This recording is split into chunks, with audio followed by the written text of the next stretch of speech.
bem-vindos ao Psipod, onde batemos um papo sobre temas da psicologia. Eu sou Amanda Bezamar. Eu sou Luciane Bezamar. E iniciamos agora mais um episódio de Geração em Geração.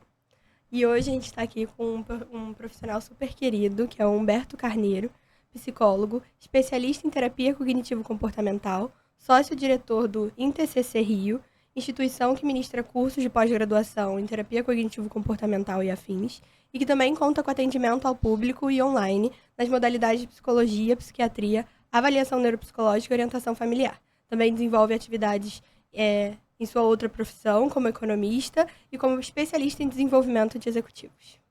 Muito bem-vindo, Humberto. Obrigado por estar aqui, obrigado pelo convite. E é isso, e hoje a gente vai estar falando sobre o tema, que é um tema até bem em alta, que as pessoas gostam muito de falar e ouvir sobre, que é sobre o transtorno narcisista. Acho que a gente podia começar, Humberto, você explicando um pouco pra gente sobre o que é o transtorno de personalidade narcisista. Tá bom. A gente vai falar de transtorno de personalidade narcisista e não de narcisista, embora a gente vá falar um pouco sobre isso. Acho que você pode até comentar a diferença. Um pouco, né? Caminho, porque o transtorno de personalidade, a definição desse termo, transtorno de personalidade, envolve um prejuízo significativo na vida do indivíduo, com sofrimento e prejuízo nas relações sociais, profissionais, interpessoais, e que ele persiste pela vida toda e é pervasivo. Ele se espalha por diversas áreas da vida. Então, isso é um transtorno, por isso tem esse nome, né? A gente chama de transtorno uma coisa que é muito ruim, muito difícil e que, no caso do transtorno de personalidade, ele se estende. A outra questão, que são traços narcisistas, é uma questão super discutida, muito falada na mídia, exato, né? Que é o tema da sociedade narcísica, né? Da exposição nas mídias sociais da sua vida, falar da sua própria vida, contar suas vantagens e trazer um pouco de, muito de admiração e de observação de outras pessoas. Então, indo para o transtorno ele se caracteriza por o núcleo do transtorno se caracteriza por uma necessidade de admiração e uma sensação de grandiosidade e de um merecimento natural de coisas positivas, de benefícios e de, por que não, a admiração das outras pessoas. Então, ele tem esse núcleo, mas ele tem algumas outras características que a gente pode ir falando aqui ao longo da E tudo isso em nível patológico, né, gente? Porque também, quando a gente fala de transtorno e quando a gente fala de transtorno nas redes sociais, é bom pontuar que quando alguém está falando de transtorno, tudo precisa existir um olhar muito específico, existe uma avaliação muito específica para esse transtorno e precisa existir, como o Humberto falou, em nível patológico, pervasivo, ou seja, em muitas áreas da vida. Então não adianta você ouvir características, por exemplo, de alguém aqui que você talvez conheça, isso ou aquilo, e querer diagnosticar essa pessoa, né? Eu acho que é um perigo que a gente tem quando a gente está falando nas redes sociais. Mas não é assim que funciona. Até esses traços que o Humberto acabou de comentar são traços que precisam existir de uma forma patológica, né? E aí você estava falando a diferença entre traços e personalidades e que existem coisas muito características, né, do transtorno de personalidade narcisista. Acho que a gente podia falar até alguns exemplos, né, de quais são essas coisas características do transtorno de personalidade narcisista. Claro. Mas antes, só voltando um pouquinho naquilo que você estava dizendo, né, sobre a questão do patológico, do diagnóstico, é importante ficar claro até para o público leigo que está assistindo o canal, né, que a avaliação precisa ser feita por um profissional, um psiquiatra ou um psicólogo, e que até mesmo psicólogos e psiquiatras experientes precisam de mais tempo para fazer um diagnóstico. A gente não tem bola de cristal. O paciente entra, a gente não diz assim, um narcisista. Não é assim que funciona. Existe um tempo, uma verificação dos critérios, existe uma verificação de diagnóstico diferencial, porque às vezes o narcisista se confunde com outras patologias, como o transtorno de personalidade antissocial, por exemplo. Então, essa questão do diagnóstico é para profissional. e que o que a gente está falando aqui hoje de transtorno de personalidade narcisista não é o fulano é muito narcisista, que é o conhecimento da palavra narcisista pelo senso comum. Como características do narcisista, como a gente falou, você tem a questão da necessidade de admiração e a necessidade que ele tenha os olhares voltados para si e ele se sente no direito de ter atenção especial e cuidados especiais. Então, usando uma vinheta, uma característica de um narcisista seria, por exemplo, ele entrar no consultório, né, de um psiquiatra ou de um médico, começar a olhar os diplomas na parede e se sentar e dizer: eu fiz uma avaliação, percebi que você tem formação em Harvard, no exterior, e fez uma boa faculdade, eu acho que você é uma pessoa suficientemente capacitada para me tratar. Fazendo uma piada e uma brincadeira, a gente diz que o narcisista que entra no consultório do psicólogo, falta pouco para ele dizer que o certo seria você me pagar para cuidar de uma personalidade tão incrível como eu. Né? Então, essas seriam algumas características de um narcisista. Acho que até acrescentando alguns exemplos, e eu vou já deixar claro aí pra galera que a aula que eu tive sobre narcisismo foi com o Humberto, então muitas das coisas que eu vou trazer vieram de você, mas que ficaram marcadas, assim, pra mim. Um exemplo que você falou era de coisas pequenas no dia a dia, era, por exemplo, alguém que se sente que existem vagas especiais e essa pessoa é especial o suficiente, então ela já pode parar nessa vaga de pessoas especiais, entendeu? De pessoas que, na verdade, são para pessoas com dificuldade, mas assim, por que essa pessoa é melhor do que eu, né? Eu sou melhor, então eu posso parar nessa vaga. Então, assim, são coisas, até nuances que você vai percebendo em coisas pequenas do dia a dia. E que pode ser alguém com transtorno de personalidade narcisista ou alguém com um traço narcisista. Né? O sabe com quem você está falando é um traço narcisista. É a autodenominação de uma importância por conta de algumas características. O transtorno de personalidade, é bom ressaltar, é uma coisa que, em algumas situações, causa sofrimento e prejuízos para a vida das pessoas. Então, não significa que quem para na vaga de idoso sem ser idoso ou de deficiente físico sem ser deficiente físico tem transtorno de personalidade narcisista. Sim. Precisa existir também com uma temporalidade, né? A gente já falou aqui no canal algumas vezes sobre DSM-5 e sobre... A gente tem um público leigo e um público de profissionais também, né? Então a gente tenta trazer os dois lados. E o como no DSM-5 sempre existe um critério para os transtornos, que é ele existir em muitos ambientes, de muitas formas, e existir com uma temporalidade grande ao longo da vida, né? E principalmente se a gente está falando de personalidade, a gente entende que precisa ser uma coisa muito presente. Personalidade é parte do que você é, às vezes, né?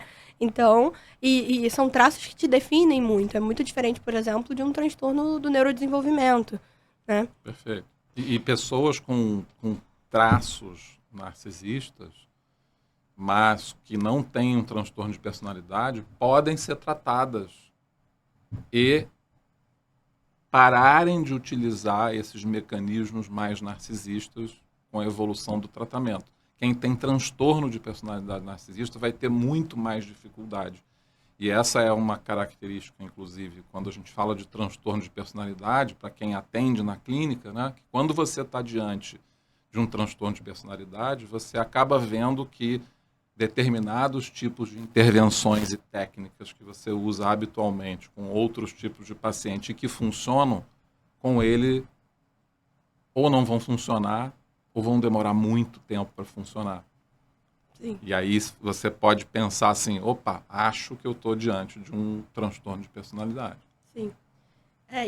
Isso é uma outra coisa, né? Você falou de transtorno de personalidade, é bom até falar para as pessoas, por exemplo, mais leigas, que a gente não dá transtorno de personalidade, não se diagnostica transtorno de personalidade até a maioridade, né? Então, é claro que, assim, já existem muitas correntes que pensam e acordam, né, concordam, que já é possível enxergar traços antes da maioridade. Mas não se fecha, porque a personalidade é uma coisa que tem algum nível de fluidez, né? Tem algum nível de construção durante a vida. Então, como que você vai dar um diagnóstico de personalidade para uma pessoa antes dela ter realmente, digamos assim, terminado de formar aquela personalidade? Seria isso, né? Perfeito, perfeito.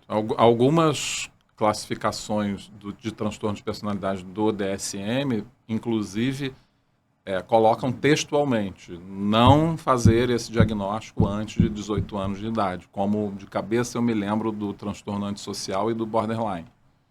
Embora, como você disse, existam pessoas que batem o olho e já esse fruto não vai cair muito longe do pé e já conseguem ter essa sensibilidade. Eu não me lembro se ele tem isso, não me recordo de cabeça agora. Precisaria consultar se ele tem lá esse termo específico, esse adendo, né? Do 18 anos de idade. No caso do antissocial e do borderline, eu me lembro claramente, está aqui até na cabeça a página. Sim. Mas é só uma questão de memória. E a partir do DSM-4 que começam a vir os transtornos de personalidade? Já existiam no DSM-4. No 3? Não, pois no 3 não tinha, né? A partir não do me 4, recordo né? de cabeça. No 4 já existiam. No 4 eu sei que sim, né? No 3 eu acho que O 3 era aquele não. que era muito psicanalítico, Ainda era muito muitos psicanalítico, termos né? da psicanálise. Aí eu acho que acredito que podia se falar mais de estrutura do que de personalidade em si. Sim. Né? Sim, de transtorno de personalidade, não era isso. Não sou especialista aí nas diferentes versões do DSM na parte do transtorno de personalidade, estou mais focado no 5. O meu entendimento da migração do 3 para o 4 estão mais focados na dependência química. Então, aí eu saberia falar melhor. Sim. Tá. Acho que uma curiosidade que o público tem é assim, o comportamento na família, no social dessa pessoa narcisista. Dentro dos relacionamentos. Do relacionamento. Né? O relacionamento com... Isso é uma questão interessante, porque outro dia nós estávamos conversando com um professor que estava dando uma aula e ele estava fazendo uma observação que as pessoas costumam dizer que pessoas com transtorno de personalidade antissocial e narcisista, a gente precisa se afastar, que não tem jeito de conviver com essas pessoas, e isso é uma coisa que traz um certo estigma, que isso não é legal, e etc. Mas o fato é que o relacionamento com pessoas com esse tipo de transtorno não é fácil. No interior das famílias, né, como o próprio diagnóstico mostra, eles costumam ser as pessoas que acham que estão sempre certas, que têm sempre a razão. Então, são pessoas de difícil capacidade de discussão e de troca de argumentos. São pessoas que se sentem merecedoras de coisas que por um certo direito natural. Então, se a família tem bens para dividir, tem um apartamento que vale mais, ele pode se achar merecedor daquele bem, e isso pode causar algum tipo de confusão. E aí, já antecipando aí a questão do transtorno antissocial, né?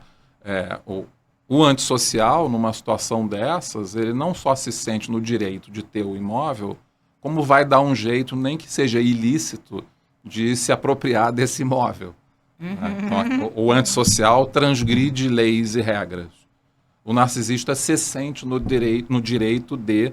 porque eu sou uma pessoa muito especial e mamãe e papai gostariam que eu tivesse esse apartamento.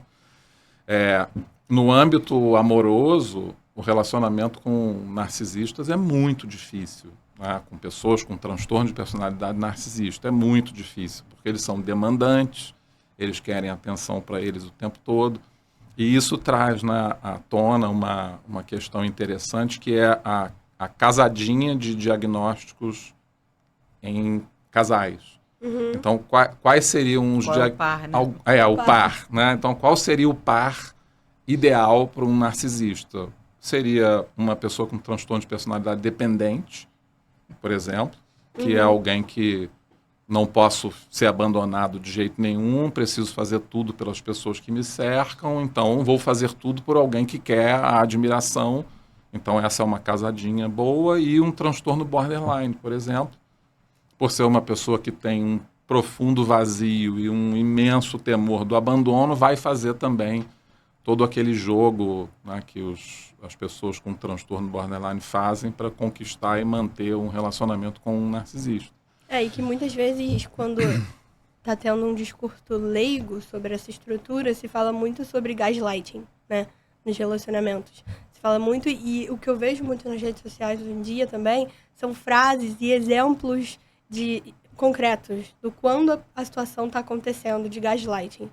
E eu sempre fico pensando assim, nossa, as pessoas se colocam nesses lugares, mas muitas vezes é por isso, assim, tem sintomas que estão muito entranhados, né? São sintomas que são muito correspondentes. Não é só a pessoa que está fazendo aquilo, mas a pessoa que está se deixando ser feito aquilo com, também é alguém que está cometido de alguma forma.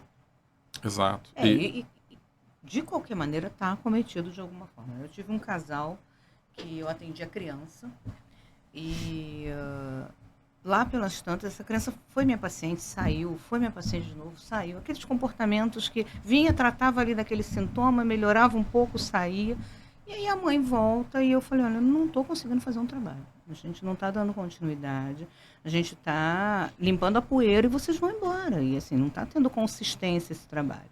E o pai tinha recém sido diagnosticado com narcisista e o psiquiatra chamou a mãe para falar, né? E aí ela me conta isso e ela diz, eu não quero aprofundar, eu não posso aprofundar. Eu quero a minha família. Ok, eu não sei se essa mãe tinha algum diagnóstico também ou não, mas enfim, era uma escolha. Ela estava consciente de que este homem era dessa forma, mas ela queria a família dela e ela entendia. Eu perguntei a ela, você entende os prós e os contras disso? Você conseguiu? Ela falou, sim. O psiquiatra me falou com muita clareza todo o caminho. E eu compreendo. Ok, é uma escolha. Isso traz um outro tema, que é o tema do impacto do funcionamento do transtorno de personalidade narcisista na vida das outras pessoas. Uhum. Mas antes de ir para lá, vocês perguntaram algumas características, alguns exemplos de funcionamento. Me veio à cabeça uma situação de uma paciente que durante muito tempo foi tratada por outros profissionais e quando chegou para ser tratada por mim, ao longo das sessões a gente foi construindo um diagnóstico de personalidade narcisista para a mãe. E quando isso se fechou, o primeiro exemplo, a primeira sensação que a gente percebe nas pessoas que têm essa notícia é um misto de alívio e raiva. Uhum. É alívio porque finalmente descobri o que ela tem e por que o relacionamento durante a nossa vida era até assim. Um pouco de alívio, até assim, bom, então não é meu, né? Porque assim, ao longo da vida você vai se questionando na relação com o narcisista de si próprio, né? Exatamente. E o alívio de, então não é meu, e o alívio de, caramba, finalmente eu sei o que é. Uhum. E eu consigo identificar dentro de mim o que era o nome daquelas sensações tão estranhas que eu senti durante a minha vida. E essa pessoa, então... E a raiva foi também dos terapeutas anteriores, né? Ela chegou a ligar para uma terapeuta anterior a mim e perguntar a ela, por que é que você... Primeiro ela perguntou, você sabia que esse era um diagnóstico possível? E ela confirmou e ela disse, então, por que é que você não me falou? Porque eu gostaria de ter sabido disso antes. Quase... Porque pode ser libertador, né? Porque Sim, é um aprisionamento aí na relação. Isso traz só um parênteses rápido, que é uma coisa que eu sempre falo aqui, porque eu acho que a gente tem alguns profissionais que são profissionais mais imaturos, profissionais que estão iniciando na psicologia, a importância de você levar esse tipo de decisão terapêutica para uma supervisão, por exemplo. Quando falar ou não sobre esse tipo de assunto com o paciente, é muito importante, ok, que tem um timing, tem um momento certo, mas também é importante os pacientes terem algumas informações, né? Eles precisam estar instrumentalizados para lidar com aquilo. Às vezes até você fica com medo do sofrimento. Tem um professor do INTCC que também falou isso, muito disso, assim. Você fica com medo do sofrimento do paciente, você fica com medo da latência emocional do paciente, e aí você fica tão cauteloso que você não está fazendo efetivamente o seu trabalho.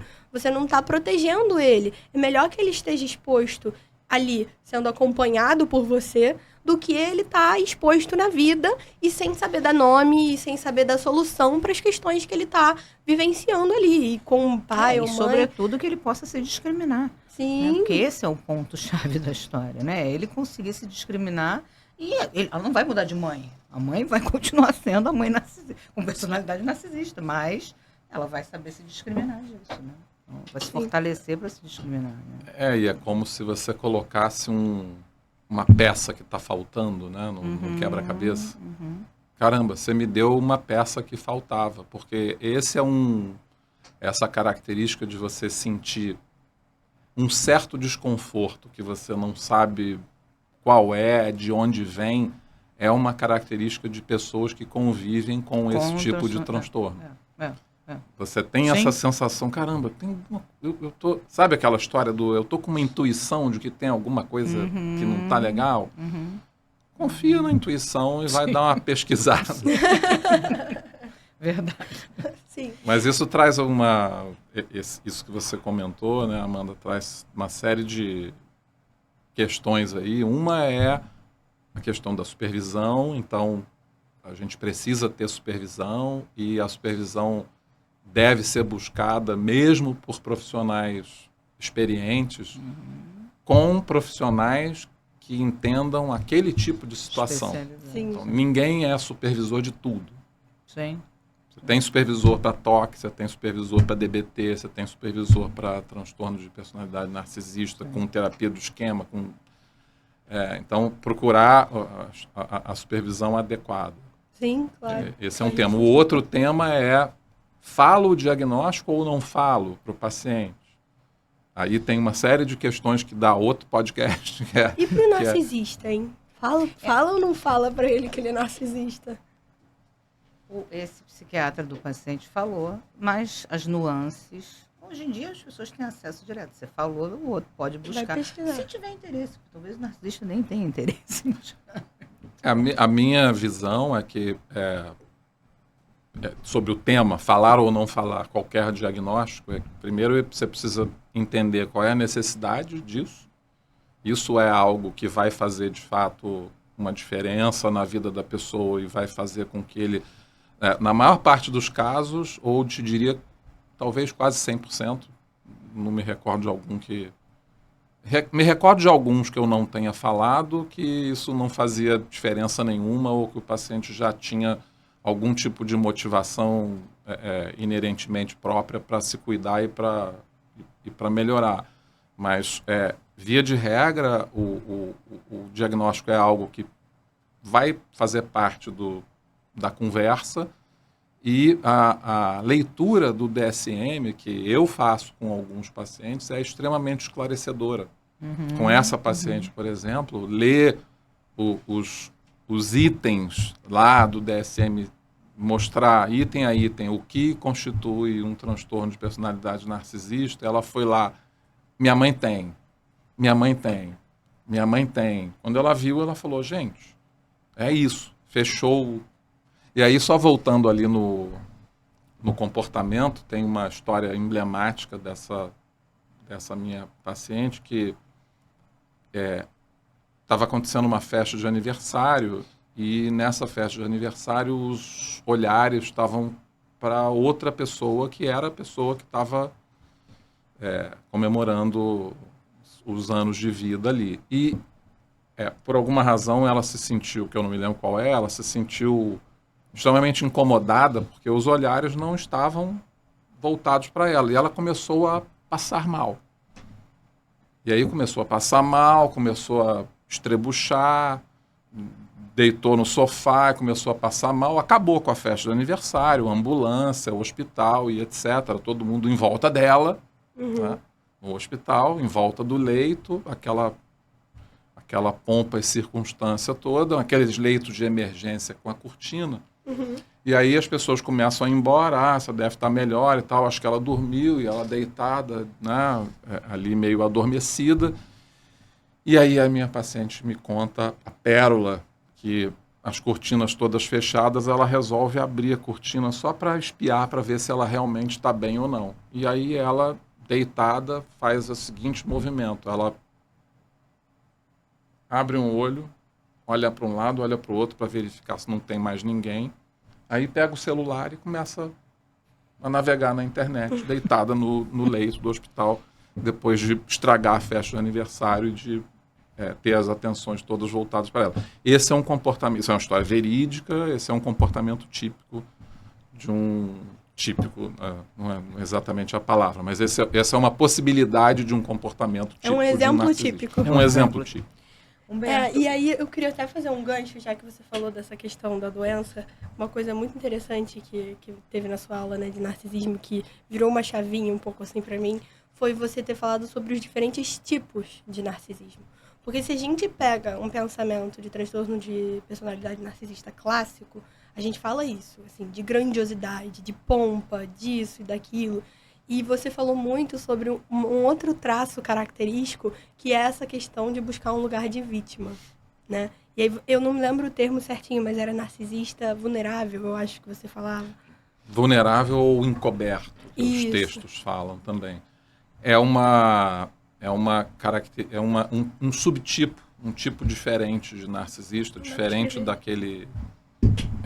um subtipo diferente desse que você mencionou aí, do grandioso, com pompa e circunstância, mas que também tem a mesma característica do merecimento. Então, exemplos clínicos... O fundo, né? O fundo é de merecimento. O fundo é de merecimento. Então, exemplos clínicos típicos envolvem, como a gente teve no INTCC, lá, uma paciente que ela dependia da mãe e ficava o dia inteiro em casa, não procurava fazer nenhum tipo de atividade, e quando ela era questionada na terapia sobre o que ela queria fazer, quais as mudanças que ela queria fazer na vida, ela dizia que ela tinha certeza absoluta que ela um dia seria super bem-sucedida e milionária, mas que isso ela precisava ver qual era o caminho que ela ia seguir para chegar nesse ponto, porque, gente, começar com um emprego ganhando um salário mínimo, não dá. Não dá para começar por aí. Então, esse pensamento, essa estrutura de eu mereço começar lá do alto da escada... Já tem que começar sendo chefe. Já começar sendo chefe, é um pensamento típico. E a apresentação clínica era depressiva, dependente, mas ao mesmo tempo com uma estrutura de merecimento. Uma estrutura de... E aí entra isso, assim, de... parece ter essa vulnerabilidade, tem esse quê, mas no fundo, na verdade, é porque eu manipulando. mereço. Porque, E porque eu quero... E esse outro exemplo que você deu anterior é bem isso também, né?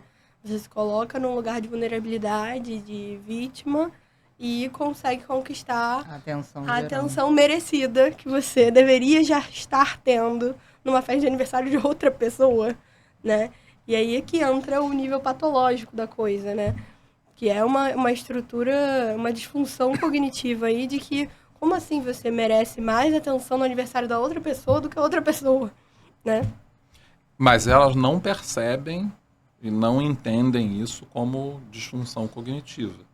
E essa é uma outra característica da maioria dos transtornos de personalidade, que as mesmas características que levam essas pessoas a ter sofrimento, a ter prejuízos no funcionamento social, interpessoal, são percebidas por elas como egocintônicas, como absolutamente naturais. E uma baixa muito grande isso de consciência, né? Faz parte do meu funcionamento e é assim que tem que ser. E possivelmente as pessoas todas são assim, não são? Isso. É uma baixa de consciência desse estado, né? E do nível de disfuncionalidade disso, não só para você, como para o outro, né? E aí a gente falou de algumas questões do relacionamento com a pessoa, né? Com o narcisismo. E a minha mãe até anotou aqui uma coisa legal. Existe algum dado, você sabe, Humberto, de hereditariedade em relação ao transtorno de personalidade narcisista? Salvo engano, existe hereditariedade confirmada nos transtornos borderline, antissocial, e existem hipóteses de que haja essa hereditariedade no transtorno narcisista também. É porque a gente fica pensando assim, quem são esses filhos, né, das narcisistas? Né? Que estruturas essas crianças desenvolvem? Filhos de narcisistas. Filhos de narcisistas. Pois é, porque quando você fala da estrutura da personalidade narcisista e do surgimento, né, do narcisismo, tem todo um histórico que passa pelas teorias psicanalíticas, falando sobre algumas possibilidades, como, por exemplo, pais que falavam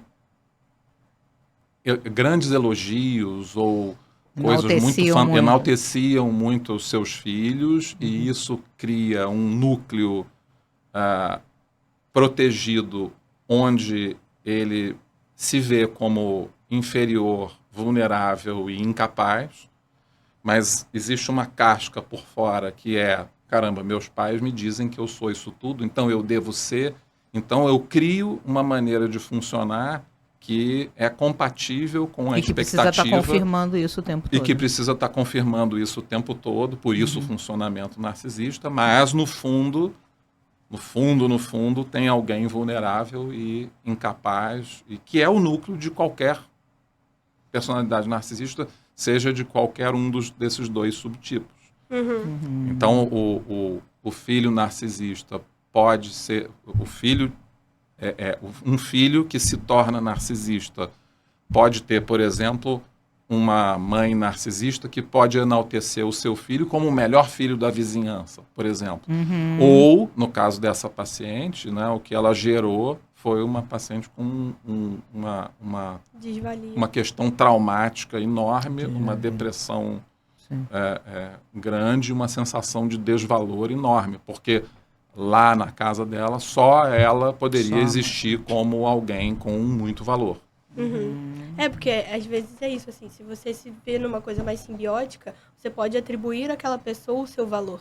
E aí o filho é tão bom porque eu sou muito boa. Se é meu filho, vai ser muito bom, né? E vai ser o melhor também, né? E coloca nesse lugar de merecimento, quase entrando no sintoma, né? Um emaranhamento aí, se a gente tá falando de terapia de esquema, né? Exatamente. É super interessante. E eu acho que uma última, assim, pra gente pensar, e que é muito questionada, né, e muito polêmica aí, é a diferença entre o transtorno de personalidade narcisista e o transtorno antissocial. Acho que pode até falar um pouquinho sobre o antissocial pra gente fazer a diferenciação. Tá, ok. O transtorno de personalidade antissocial, ele tem uma característica bem forte, bem prevalente, que está dividida em duas, né? Que primeiro é uma busca por poder, prazer e ganhos pessoais. E são pessoas que normalmente não sentem culpa, não sentem vergonha, não sentem nojo. Então isso dá uma casadinha muito poderosa. E perigosa. E perigosa. Porque se eu busco prazer e poder e não sinto culpa, não sinto nojo, eu praticamente sou capaz de fazer qualquer coisa, né, para conseguir o prazer e o poder que eu gostaria de ter. Então, a avaliação funcional é a melhor maneira de diferenciar os dois, né? O narcisista e o antissocial. A avaliação funcional é qual é a função do comportamento desse tipo de personalidade. A função do comportamento de uma pessoa com transtorno antissocial é a obtenção de poder, prazer ou de ganhos pessoais.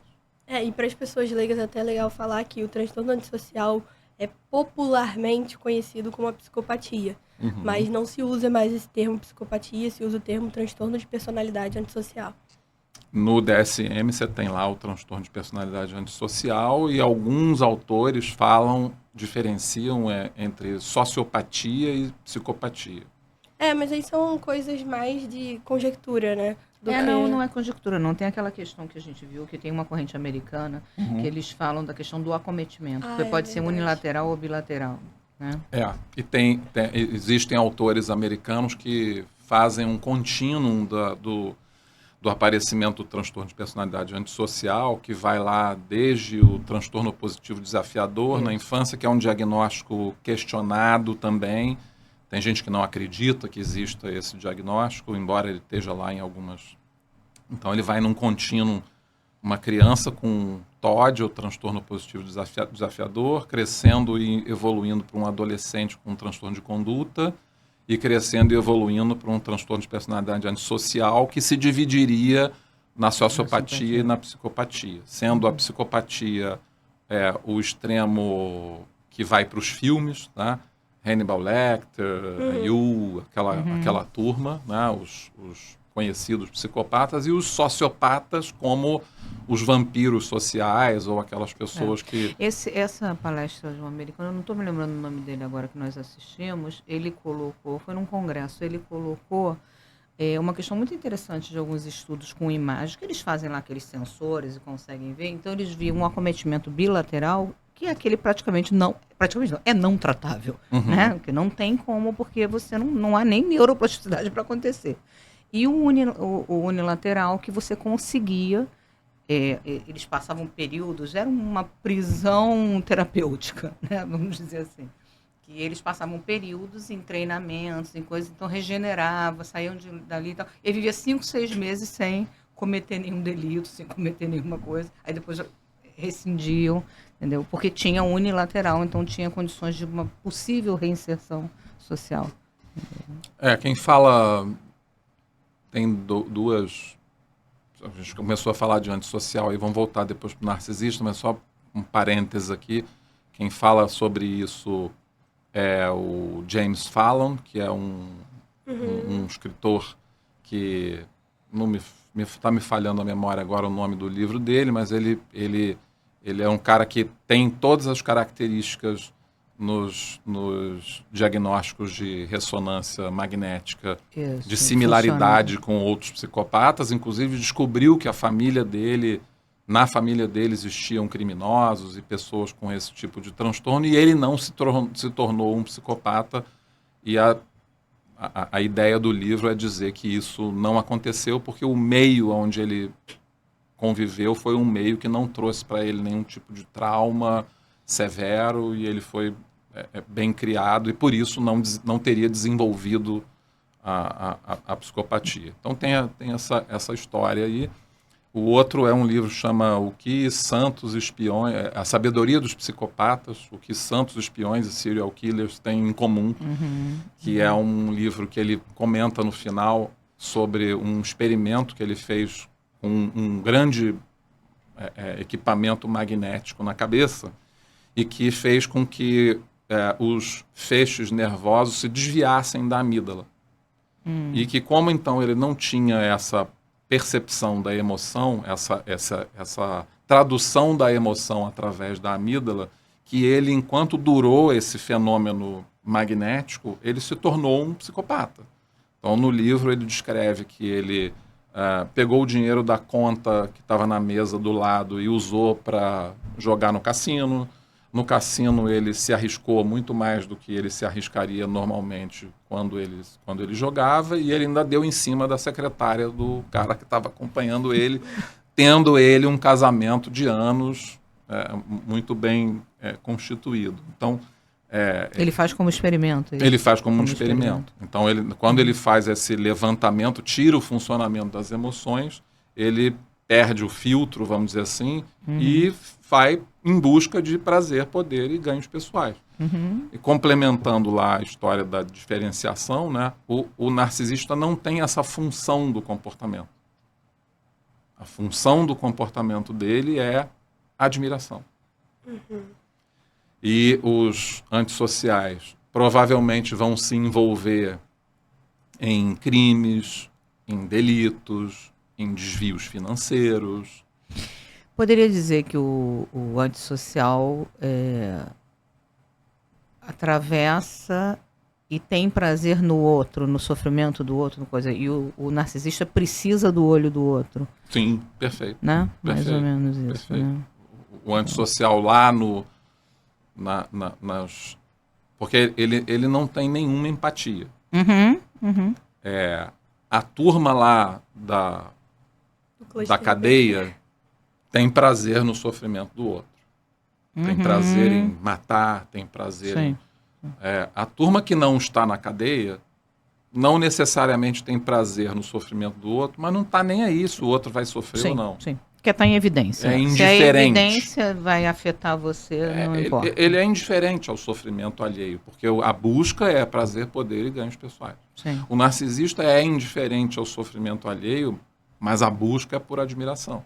Então, o narcisista não está preocupado se a pessoa que tem personalidade dependente e que ele vampirizou a vida toda, ou durante um bom período na vida dela, está sofrendo ou não está sofrendo com o comportamento dele, desde que ela esteja sempre se referindo a ele, sempre no... Desde que esteja saindo da festa para dar atenção para ele. Para dar atenção para ele, Sim. exatamente. Desde que esteja lá no Muito leito. bom, É isso aí. uma aula excelente. Com certeza. E eu convidei o Humberto, gente, porque o Humberto é meu professor na pós-graduação que eu faço. Ele deu uma aula incrível de narcisismo e aí eu convidei ele para compartilhar um pouquinho com a gente sobre essas informações que são cruciais, não só para pessoas da psicologia, né? Eu acho que a gente precisa estar atento com esses padrões de funcionamento na vida, para a gente conseguir, inclusive, se proteger, talvez, aí, se defender de alguma coisa que possa vir. E esse ponto que nós começamos falando, que eu acho que há de se ter cuidado também, né, da exposição que as pessoas estão fazendo da própria vida, né, dessa posição narcísica que as pessoas estão vivendo, né, que tiram foto de tudo, né, do prato que vão comer, do lugar que estão, da família com quem estão, dos amigos. Acho que é uma posição de exposição muito grande, né, e aí se confundem esses traços também, né, dentro desse contexto. Sim, vivemos numa sociedade com traços narcísicos e que, ao mesmo tempo, tem gerado inúmeras consequências, como a dependência tecnológica, que se expressa aí comumente no início da adolescência e que faz com que vários jovens fiquem lá buscando compensação, uma autoafirmação, querendo ver se eles conseguem ou não estar inseridos naquele ambiente, o cyberbullying. Então, a gente tem várias consequências aí uma dessa... coisa nesse sentido até que eu vivenciei há pouco tempo no consultório com uma criança, eu faço uma anamnese infantil com as minhas crianças quando eu recebo perguntas que você faz para uma criança. E aí, cor favorita, animal favorito, geralmente são das coisas preferidas. E aí eu perguntei para a criança, e lugar? Qual é o seu lugar preferido? E a criança me respondeu, a internet.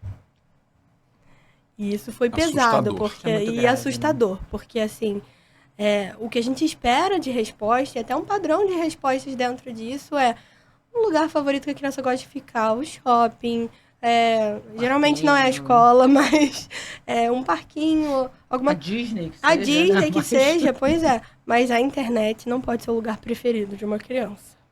Não pode e não deve. Vou aproveitar o gancho aqui para dizer uma coisa, como vocês têm um canal com um alcance grande, de repente a gente alcança muitos pais por aí. Eu sempre digo para os pais que vêm para o consultório, eu pergunto a eles, para quem está assistindo e não conhece, a gente no Rio de Janeiro tem uma rodoviária, que chama Rodoviária Novo Rio. Então eu digo para os pais, vamos fazer um experimento, a gente vai pegar seu filho e vamos levar ele lá para a Rodoviária Novo Rio e vamos deixar ele sentado lá durante 2 horas, a gente deixa ele lá, vai embora e depois a gente volta. Não, pelo amor de Deus, que é isso? Que experimento é esse? Você ficou maluco e etc. E aí eu digo a eles, pois isso é o que você faz quando você deixa seu filho sozinho 2 horas na internet, desassistido. Perfeito. Lá tem traficante, estuprador, pedófilo, traficante de arma, de drogas, tudo quanto é tipo de gente. Mas seu filho está lá sozinho. Então, esse é um tema... Um corte. Legal. Esse é um tema que não está aí no script, mas... Não, mas é ótimo. Perfeito. Eu tenho Vale o recado. Eu tenho falado muito disso, tenho ficado muito preocupada como as pessoas estão... Não são só as crianças, as pessoas estão abduzidas pelo mundo digital, né? As pessoas não têm mais condições. Eu estou lendo um livro que é A Fábrica de Cretinos Digitais. Maravilhoso. Você já leu? Uso na minha aula. Muito bom, estou achando sensacional. Porque é isso, exatamente isso. Né?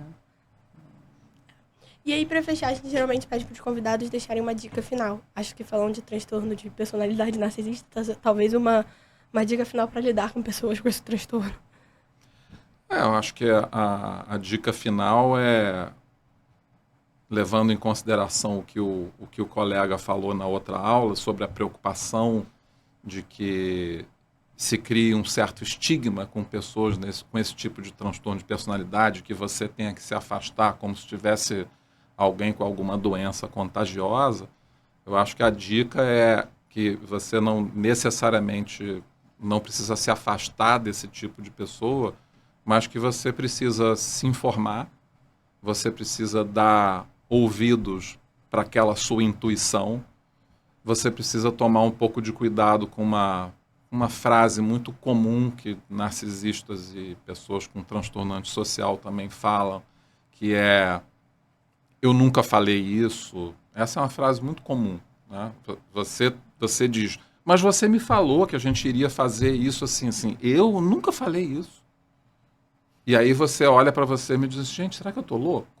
Né? Ai, não sei se você pode falar da dica que você deu para o seu paciente de escrever. De escrever... de uma empresa. Não sei se você pode falar sobre isso. Posso, claro. Mas só fechando, então, será que eu estou ficando maluco? Né? Que é a reação que a gente tem automaticamente quando está diante de uma situação de gaslighting, né? Que, não sei se o público sabe, gaslighting é um termo que veio de uma peça de teatro e que fala quando existia uma coisa de desvendar um crime, e na hora que passava uma cena que ia desvendar o crime, eles soltavam uma fumaça, o gás, e começava a piscar a luz, que é o lighting. Uhum. Então a pessoa não conseguia enxergar direito a cena e ficava na dúvida. Será que eu vi direito? Será que é fulano que é o assassino? Ou se é Beltrano que é o assassino? E aí essa expressão derivou para esse tipo de personalidade. Inclusive, uma curiosidade, foi eleita a palavra do ano de 2022, gaslighting. Nem sabia disso, não sabia nem que a gente elegia a palavra do ano, mas em 2022 elegeram gaslighting como a palavra do ano. E aí você, quando vive essa situação de gaslighting, essa é uma dica boa, né? Que é você, se eu estou falando demais para mim, será que eu estou ficando maluco? Você já tem uma dica aí. E a dica de escrever, que a Amanda falou, é que quando você está diante de uma determinada situação que pode gerar ou que você está atravessando alguma coisa que envolva algum tipo de gaslighting, uma das medidas, uma das estratégias é você passar a escrever aquilo que a pessoa está dizendo com você, ou como fez um paciente meu, falou, olha, eu vou gravar isso que você está falando agora, para depois, quando você me disser que eu nunca falei isso, eu vou pegar essa gravação e vou tocar aqui para você. Né? Então, essa é uma medida interessante. Eu vou registrar agora o que você está me falando aqui nesse caderninho. Uhum. Né? E que a pessoa até, às vezes, se desestrutura ali no que ela está falando, né? Porque, e aí? Vai ter evidência disso depois. Isso. Se desestrutura e você vai desmontando essa estrutura de gaslighting, né? Agora, a medida para o convívio com esse tipo de transtorno é a medida do seu, enquanto casal, ou enquanto amigo, ou enquanto filho, ou seja lá o que for, é uma medida do seu sofrimento. Né? Uhum. Que você busque terapia e vá cuidar do seu sofrimento, porque é o que você pode fazer dentro desse contexto. Então é isso, a gente termina mais um episódio falando busque terapia. Com a conclusão de sempre. E vou pedir para vocês se inscreverem no canal, deixarem um like aí embaixo pra gente, ativarem notificações para receber os próximos vídeos. A gente vai colocar as nossas redes sociais aqui embaixo e podemos colocar as do Humberto também. É isso, pessoal. Obrigada. Um beijo. Tchau, Tchau, tchau. Muito obrigado. Tchau, tchau.